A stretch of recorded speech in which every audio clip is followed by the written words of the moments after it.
इस वर्ष अगस्त माह में दिनांक 25/8/2025 व 26 को ब्यास नदी में बाढ़ व आपदा आने के पश्चात राष्ट्रीय उच्च मार्ग व राज्य उच्च मार्ग काफी जगह पर क्षतिग्रस्त हो गए थे तथा मनाली में देश विदेश से आने वाले पर्यटकों की संख्या में भारी कमी आ गई थी। ये बहुत खुशी की बात है कि सप्ताह में मनाली से देश विदेश से आ रहे पर्यटकों की संख्या लगातार बढ़ रही है। जो पिछले कल दिनांक 23 से अटल टनल से 4192 वाहनों की आवाजाही हुई तथा ग्रीन टैक्स बैरियर से प्राप्त सूचना के मुताबिक 665 वाहन बाहरी राज्यों से मनाली में आए, जिनसे 50 से अधिक वोल्वो बसें थीं, जो करीब 2 माह का वक्त बीत जाने के बावजूद NHAI के द्वारा मनाली बाईपास को अभी तक भी वाहनों के चलने योग्य नहीं किया, जिस कारण सभी छोटे बड़े वाहनों को पुराने मार्ग मनाली बाजार चौक से आईबैक्स चौक होकर के भेजना पड़ रहा है तथा इससे ट्रैफिक व्यवस्था को सुचारू रूप से चलाने में पुलिस की भारी कठिनाई का सामना करना पड़ रहा। जो ट्रैफिक व्यवस्था को सुचारू रूप से चलाने के लिए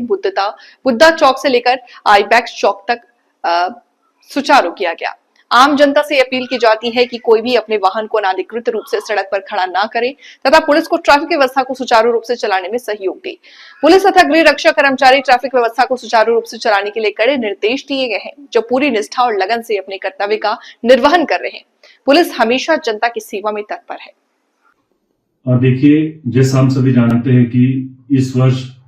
अगस्त महीने में 25 और 26 अगस्त को ब्यास नदी में बाढ़ आने के कारण नेशनल हाईवे जगह जगह पर क्षतिग्रस्त हो गया था, जिस कारण मनाली में देश और विदेश से आने वाले पर्यटकों की संख्या में भारी कमी आ गई थी। मुझे ये बताते हुए काफी खुशी हो रही है कि पिछले करीब एक सप्ताह से मनाली में देश और विदेश से आने वाले पर्यटकों की संख्या लगातार बढ़ रही है। अगर मैं पिछले कल की बात करूं तो पिछले कल अटल टनल रोहतांग से 4192 गाड़ियों की आवाजाही हुई है और ग्रीन टैक्स बैरियर से प्राप्त डेटा के मुताबिक 665 वाहन बाहरी राज्यों से मनाली में आए हैं, जिनमें 50 से अधिक वोल्वो बसेस भी हैं। ये बहुत खुशी की बात है कि लगातार पर्यटकों की संख्या मनाली में बढ़ रही है। अगर मैं मनाली टाउन की बात करूं तो मनाली बाईपास भी इसी बाढ़ में 2 जगह से क्षतिग्रस्त हो गया था, जो अभी 2 महीने का वक्त बीत जाने के बावजूद भी इस बाईपास को वाहनों को चलाने के लिए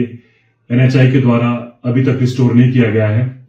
जिस कारण हमें सभी छोटे और बड़े वाहन जो कुल्लू से लाहौल स्पीति की तरफ या लाहौल स्पीति से मनाली की तरफ आ रहे हैं, उनको पुराने रोड यानी बुद्धा चौक से आईबैक्स चौक होते हुए भेजना पड़ रहा है। और ऐसे में हमारे पुलिस और होमगार्ड के कर्मचारियों को ट्रैफिक व्यवस्था को सुचारू रूप से चलाने में भारी दिक्कत भी आ रही है। इसीलिए हमने बुद्धा चौक और आईबैक्स चौक के बीच जो गाड़ियां वाहन जो है पार्क होते थे, उन सभी गाड़ियों को वहां से हटा दिया गया है, ताकि वहां पर 2 वे जो है हमारा स्मूथली हमारी ट्रैफिक चल सके। मेरी आम जनता से भी यही अपील है कि आप अपने वाहनों को अनावश्यक रूप से सड़क पर खड़ा ना करें। हमारे पुलिस और होमगार्ड के जवान लगातार अपनी ड्यूटी पूरी निष्ठा और ईमानदारी से कर रहे हैं और ट्रैफिक को सुचारू रूप से चलाने में अपना पूरा योगदान दे रहे हैं। पुलिस हमेशा आपकी सेवा में तत्पर है।